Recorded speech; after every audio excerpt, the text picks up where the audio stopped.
Bismillahirrahmanirrahim. Assalamualaikum warahmatullahi wabarakatuh. Kami dari Kumpulan 7 ingin membentangkan tajuk tentang kapitalisme. Baiklah, di sini saya ingin mengemukakan apa itu kapitalisme. Kapitalisme adalah sistem ekonomi dan politik yang berkonsepkan pemilikan harta benda, industri dan juga perniagaan yang lebih tertumpu kepada sektor swasta daripada kerajaan dan syarikat-syarikat yang digalakkan bersaing antara satu sama lain untuk mendapatkan keuntungan. Baiklah, seterusnya saya ingin mengemukakan tentang tokoh-tokoh kapitalisme. Di sini kami telah mengemukakan 3 tokoh kapitalisme, iaitu Adam Smith, Max Weber dan juga David Ricardo. Baiklah, saya akan menerangkan serba sedikit latar belakang tokoh-tokoh kapitalisme ini.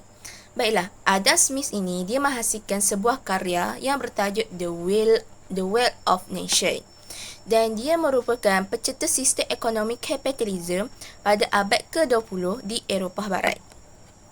Seterusnya adalah David Ricardo. Dia lahir pada 18 April 1772 di London. Dia merupakan seorang ahli ekonomi yang klasik yang terkenal dengan teori mengenai upah dan juga keuntungan, teori nilai ketenaga kerja, teori kelebihan perbandingan dan juga teori sewa. Dan akhir sekali adalah Max Weber. Dia dilahirkan di Erfurt, Prussia.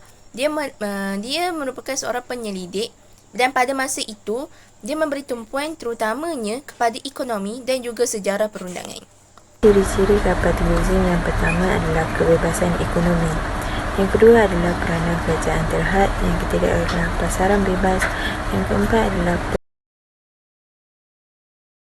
Tokoh terhadap kapitalisme. Yang pertama, Adam Smith mentarikkan kapitalisme sebagai sebuah sistem ekonomi yang bercirikan pemilikan perorangan atas perkara produksi, distribusi dan pendayagunaan untuk mendapatkan keuntungan dalam keadaan yang kompetitif.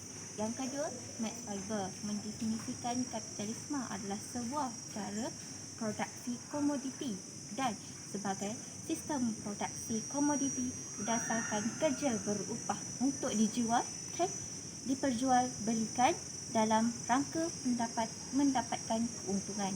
Dan ketiga ialah Karl Marx. Kapitalisme sebagai corak atau interaksi golongan kapitalis.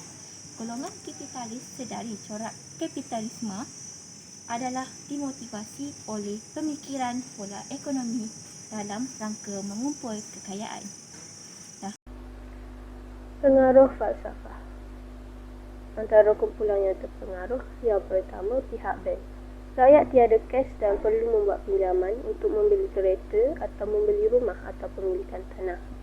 Rakyat juga mengambil langkah dengan membuat pinjaman dengan bank dan terikat dengan cukai. Kumpulan yang seterusnya ialah amanah ikhtiar Malaysia. Pinjaman ini dilakukan tanpa jagaran dan penjamin.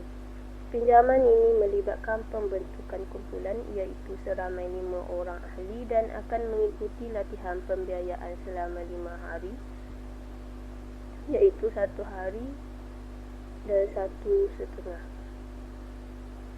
Peminjaman perlu menghadiri mesyuarat pusat setiap minggu. Setiap penyumbang akan menyumbang 1% daripada pembiayaan ke dalam tabung kebajikan dan kesejahteraan sahabat. Setiap minggu, ahli akan menabung dalam kumpulan. Tambahan pula, risiko peminjam adalah perlu mencarum semula secara mingguan. Aim ini juga mengenakan das pembiayaan 10% setahun atau 5% untuk tempoh 6 bulan atau kadar yang ditetapkan dari semasa ke semasa. Dari segi kontrak, pihak bank menyediakan elemen-elemen syariah kepada peminjam awam dan membuat penghapusan bunga sangat penting kerana bunga termasuk kategori riba. Riba tidak hanya merupakan sesuatu yang tidak bermoral, akan tetapi sesuatu yang menghambat aktivitas perekonomian masyarakat sehingga orang kaya akan semakin kaya sedangkan orang miskin akan semakin miskin dan tertindas. Seterusnya, pihak Amanah Ikhtiar Malaysia yang menyediakan pendidikan dan latihan tambahan untuk meningkatkan pengetahuan dan cara bagaimana untuk tidak menyalahgunakan pinjaman. aim membuat penilaian dan perlu mengikut piawaian terhadap setiap kemasukan ahli supaya ahli yang memasuki sememangnya sangat memerlukan dan layak bagi tujuan kesejahteraan hidup mereka. Seterusnya, dari segi pro, pihak bank negara akan menaikkan kadar interest sebanyak 100 mata atas, di mana bank negara dijangkakan akan menaikkan kepada kadar 2.25 pada bulan Julai dan 2.50 pada suku keempat tahun 2022. Dan dalam 6 bulan pertama tahun 2023, BNM akan umum kenaikan OPR 2023 kepada 3.0%. Ini sekaligus akan meningkatkan jumlah bayaran bulanan pinjaman yang telah dibuat sebelum ini. Contohnya, kesan kepada pelabur hartanah.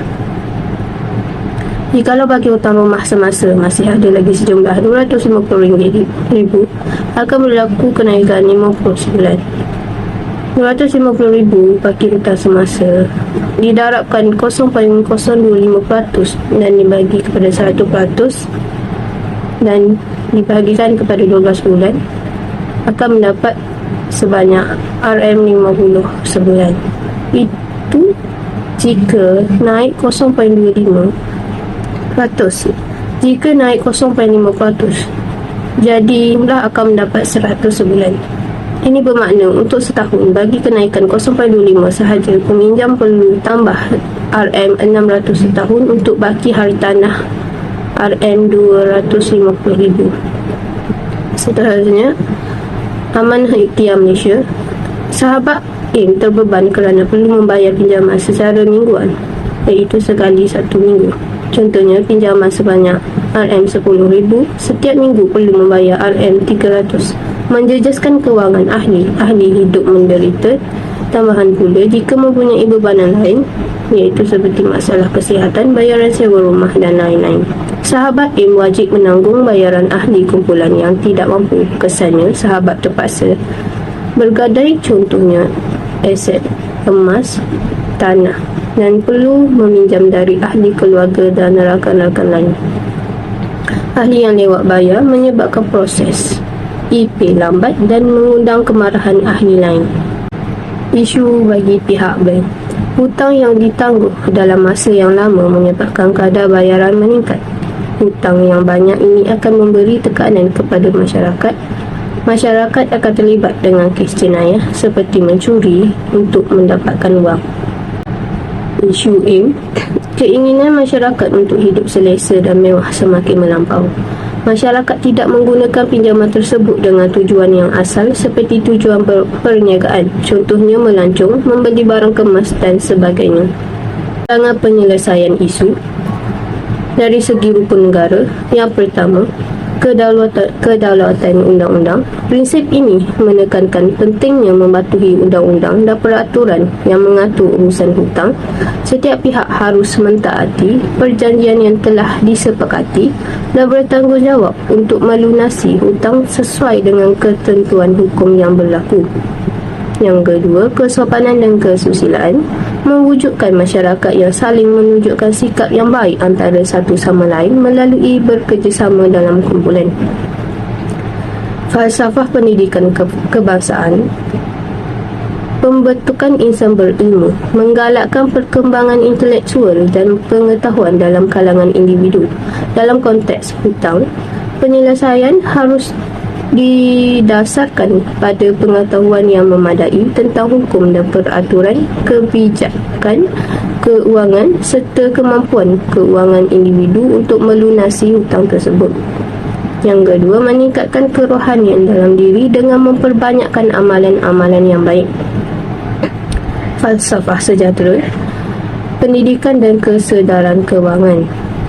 Hal ini adalah penting bagi individu untuk mempunyai pengetahuan dan kesedaran kewangan yang mencukupi. Falsafah kemakmuran mengajarkan pentingan pendidikan kewangan dalam pengurusan hutang dengan bijak. Individu perlu memahami konsep pengurusan hutang, termasuk cara mengira kadar faedah, memahami perjanjian hutang dan membangunkan tabiat kewangan yang bertanggungjawab.